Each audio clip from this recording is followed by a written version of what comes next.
سارے پاکستانی تجزیہ کاروں کے تجزیہ کاری زیرو، سب کے تجزیے زیرو. ایک ہفتے کے اندر جنگ ختم ہو جائے گی، دنیا اس کی متحمل نہیں ہو سکتی، یہ باتیں عقل مندی کی، ذہانت کی، سب زیرو. اس کی وجہ یہ ہے کہ ہم اس سے بھی زیادہ ہوشیار بننے کی کوشش کرتے ہیں جس کا ایکچول مسئلہ ہے، جس کی پریشانی ہم اس کے ذہن میں گھس کے سوچتے ہیں ایسا ہو گیا تو متحمل ہو سکا دنیا متحمل. اب متحمل کے چکر میں یہ ہوا کہ اب مہینہ بھی گزر گیا. نہیں آپ ہنسی مذاق میں مہینہ گزر گیا، اب ایک وقت آئے گا جب تیل ایندھن ختم ہو جائے گا، دنیا بھر میں ہی مسئلے مسائل پیدا ہوں گے. فلپائن میں شروع ہو گئے، ہندوستان میں شروع ہو گئے، اور دیگر ممالک میں شروع ہو گئے، لمبی قطاریں لگ گئیں، تو ظاہری بات ہے پھر کہیں نہ کہیں اس کے اثرات اور بھی آئیں گے. پاکستان میں بھی اسی حساب سے لاک ڈاؤن کے لحاظ سے حکومت تجاویز کو سوچ رہی ہے. اچھا ہم کیا ہے کہ واٹس ایپ پہ چلنے والے لوگ ہیں، پوری قوم ہماری واٹس ایپ پہ میں تو کہتا ہوں بلکہ دھندا سارا بند کر دو، کاروبار شاروبار سب بند کر دو، سب واٹس ایپ پہ بیٹھے رہو، پورا دن واٹس ایپ چیک کرتے رہو. انکل آنٹیاں بیٹھ کے ایک دوسرے کو واٹس ایپ بھیج رہی ہیں. مطلب یہ کرو ملک کو تالا لگا دو اور واٹس ایپ آن کر دو، بس ملک کو تالا لگا کے واٹس ایپ چلا دو. یار دل تو چاہتا ہے کہ آپ لوگوں کو ایسی ایسی باتیں کہوں کہ جو فیملی شو میں کہیں نہیں جا سکتی مناسب لوگوں کے سامنے، لیکن میری تربیت اور میڈیا کا احترام مجھے اجازت نہیں دیتا، ورنہ تو آپ کو ایسی کھری کھری سناتا کہ آپ کی سوچ ہے. یار واٹس ایپ سے نکلو، دنیا واٹس ایپ کے آگے بھی ہے. ایک تو یار گورے نے واٹس ایپ ایجاد کیا اپنے ملک کے لیے، لیکن وہ اس کی قید میں پورے طریقے سے نہیں آئے. یہ ایک پاکستانی قوم ہے، صبح واٹس ایپ سے ہوتی ہے، رات واٹس ایپ سے ہوتی ہے. نوجوان لڑکے لڑکی ہیں تو پوری رات نہیں سوتے، بلو ٹک نہیں آئے. جو انکل ہیں وہ صبح میں جاگتے ہیں، واٹس ایپ سب سے پہلے واٹس ایپ چیک کرتے ہیں. یقین کرو کوئی دعا نہیں کرتے، بسم اللہ نہیں پڑھتے، نماز کی جانب راغب نہیں ہوتے، سیدھا واٹس ایپ چیک کیا. واٹس ایپ پہ کیا ہے؟ واٹس ایپ پوری رات آتے رہے میسج. ہیں واٹس ایپ کے علاوہ اس قوم کے پاس کوئی وقت گزارنے کا کوئی مشغلہ نہیں ہے. میں ریئلٹی بتا رہا ہوں آپ کو. واٹس ایپ پہ آپ کسی کو کوئی بھی فیک ویڈیو بھیج دو، پورا دن چلاتے رہیں گے اور پورا دن اس کو شیئر کرتے رہیں گے، پوری رات شیئر کرتے رہیں گے، اور ایک دوسرے کو حقیقت کے طور پہ بتائیں گے پتہ لگا دیکھو تو یہ والا ویڈیو دیکھا، یہ والا ویڈیو، بغیر تصدیق کے سب کچھ فارورڈ کیے جا رہے ہیں. نوٹیفیکیشن آ گیا، حکومت نے لاک ڈاؤن لگا دیا. ارے بھائی یار پہلے آپ تصدیق تو کر لو. مصنوعی ذہانت آ چکی، مصنوعی ذہانت، آرٹیفیشل انٹیلیجنس. ارے یار تم لوگوں کو پتہ ہی نہیں ابھی اس کی پوٹینشیل کیا ہے، اس کو تم لوگ ابھی جانتے ہی نہیں ہو. آپ کی قوم ابھی اس تک پہنچ ہی نہیں پائی جہاں پہ یہ چیز شروع ہوئی ہے. مصنوعی ذہانت بڑے اپنے آپ کو عقل مند سمجھتے تھے نا، بڑا ہاں انکل آپ کی بات کر رہا ہوں، جو آپ سے جو کہتا تھا آپ آگے سے کہتے تھے ہم نے بھی آٹا کھایا ہے، ہم نے بھی کنک کھائی ہے، ہم نے بھی جوں کھایا ہے. ارے انکل جہاں آپ کی ختم ہوتی ہے نا وہاں اس کی شروع ہوتی ہے. خط لکھنا ہے، یہ خط لکھتا ہے اے آئی کو چیک کیا ہے، یہ خط لکھتا ہے. یہ بولو یہ میری تصویر ہے، میرے بال لمبے لمبے ہو جائیں، میرا چہرہ ایسا ہو جائے، میرا چہرہ ویسا ہو جائے، میرے پیچھے یہ آ جائے، سامنے یہ لکھا آ جائے. یہ پہلے اپنی تصویریں لگاتے تھے نا لوگوں کے ساتھ، اس کے ساتھ میری تصویر، اس کے ساتھ میری تصویر. اب تو اے آئی کو صرف بولو فلانے کے ساتھ میری تصویر لگاؤ، فلانے کے ساتھ میری تصویر لگاؤ، میری سیلفی بناؤ فلانے کے ساتھ، اے آئی بنا کے دے گا. میری باتوں کا برا مت ماننا، تم لوگ اس چیز سے واقف ہی نہیں ہو کہ مصنوعی ذہانت اب کیا کیا کرنے کی اہلیت رکھتی ہے اور دنیا اس کو کس کس کام میں لے سکتی ہے.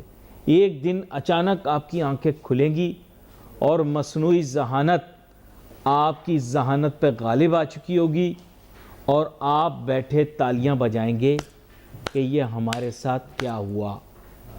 میری بات کو مذاق سمجھنے والے ایک چیز کو سمجھیے گا. میں چھوٹا سا بچہ تھا، مجھے بڑا شوق تھا کہ میں ایگزیکٹو بنوں، پروفیشنل بنوں. تو میں جب پہلی مرتبہ ایک بڑے پڑھے لکھے صاحب کے دفتر گیا تو کہنے لگے بیٹا 2 چیزیں سیکھ جاؤ تمہاری قسمت بدل جائے گی. نعوذ باللہ. ایک تو اس قوم کو قسمت بدلنے کا بہت شوق ہے لیکن بھول جاتی ہے قسمت اس کے ہاتھ میں جس نے پوری کائنات پیدا کی ہے. بولا 2 چیزیں سیکھ جاؤ تمہاری قسمت بدل جائے گی. میں نے کہا کیا؟ کہنے لگے ایک شارٹ ہینڈ سیکھ جاؤ، ایک ٹائپنگ. میں نے کہا اچھا واقعی میں؟ کہہ رہے جی. آج مصنوعی ذہانت کیا کیا کر سکتی ہے آپ کی سوچ ہے. اور چیزوں پر بھی بات کرتا ہوں. پہلے مہمان کا تعارف کراتا چلوں. جناب انجینئر عبدالجبار میمن صاحب, سابق چیئرمین پاکستان اسٹیل, سابق chairman fight association and former vice president FPCCI and on the board of many leading SOEs in the past and even now. Welcome to the show, sir. Thank you. بات کچھ ایسی ہے, گفتگو کا آغاز کرتے ہیں. بات کچھ اس نوعیت کی ہے کہ آئی تھنک کہ ہمارے ملک کے اینالسٹ مس ریڈ کر گئے گلف کے اندر اس کانفلکٹ کو, اور ان کے مس ریڈ کر جانے کی وجہ سے پاکستان اس طرح سے پریپریشن نہیں کر پایا. اور اگر ہم مس ریڈ نہ بھی کرتے تو انفارچونیٹلی ہمارے پاس اس طرح کے ٹولز موجود نہیں تھے کہ ہم پلان کرتے. اب بات ایسی ہے کہ obviously we are going on a safe 2-day lockdown which is Saturdays and Sundays, which in my understanding is useless, but anyways government is compelled. ظاہری بات ہے کچھ نہ کچھ تو کرنا ہی ہے. I would advise that they should not be a 2-day, I think they should be a 3-day, maybe even a 4-day lockdown. But anyways, I will ask engineer صاحب about it. اب بات کچھ ایسی ہے کہ we are well aware کہ تیل ہمارے یہاں گلف سے آتا ہے. سعودی عربیہ ہمارا بھائی ہے, ہمارا دوست ہے, جتنی آپ تعریفیں ساتھ لگانا چاہیں لگا لیں, لیکن ریڈ سی سے وہ ہمارے لیے ٹرانسپورٹ کیوں کرے گا سیپریٹلی کنسائنمنٹس کو. Obviously we can buy through Iran. Now it's allowed buy. And second, we can buy from Russia also, and of course we can buy from US and other sources wherever it is available. We are not stopped. But problem یہ ہے کہ we have to ration now. This war is not coming to an end in 2 or 3 days. آپ کو لگتا ہے بتائیں, اور اس کے ساتھ ساتھ اس کے سنگین نتائج بھی بتائیں. دیکھیں جو آپ نے باتیں کی ہیں, میرے اپنے خیال میں کہ کیری دا ویٹ. سب سے پہلے جو آپ نے بات کی پلاننگ کے حوالے سے, تو میرے اپنے خیال میں کہ اس کو 1 منٹ میں اس طرح سم اپ کریں کہ all the economists in this country failed to guide this country. Yes. All the advisory committees made and special committees made from time to time to restructure the economy for the growth and prosperity and taking out poverty amongst the limits down from the existing 40 to 50% have totally failed. اب اگر ہم بات کریں کہ ہماری جو economy اس وقت ہے, اس اکانومی کے اندر آڈس بہت زیادہ ہیں. It's a very fragile, like we are walking on the thin rope already.